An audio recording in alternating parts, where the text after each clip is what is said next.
জনস্মৃতি public memory খুব short. আমাদের যে 5টা স্টেটে ইলেকশন আসছে তার প্রথমটা নভেম্বরে এবং সেটা বিহারে আছে, তারপরে সিরিজে 5-6 মাস ধরে ইলেকশন চলবে, আপ টু বেঙ্গল অব্দি আসছে। এখন এই যে ঘটনাটা অপারেশন সিন্দুর যেটা হয়েছে, এর একটা ইউনিকনেস আমার যেটা মনে হয়েছে সেটা হচ্ছে, ধরুন প্রথম যে অ্যাটাকটা হয়েছিল 1947 যখন প্রথম শুরু হয়, তারপরে 5টা কনফ্লিক্ট হয়েছে। 5টা কনফ্লিক্টের পরে প্রত্যেকটা চায়না বাদ দিয়ে তার মধ্যে 4টে হচ্ছে পাকিস্তানের কনফ্লিক্ট। সুতরাং এই সবকটা কনফ্লিক্টে কোনোদিন কোনো ডেলিগেশন বাইরে যায়নি, ইন্ডিয়া সবকটাতে অপারেট করেছে এবং বিভিন্ন ওরা 4বার অ্যাটাক করেছে পাকিস্তানের পক্ষ থেকে। তার উত্তরে আমরা 11টা অপারেশন চালিয়েছি ওদের 4টে অপারেশনের এগেনস্টে।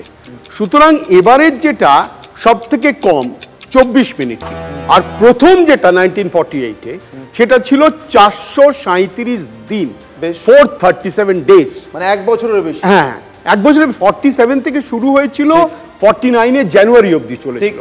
সুতরাং ওটা সব থেকে বড় আর এটা সব থেকে শর্ট।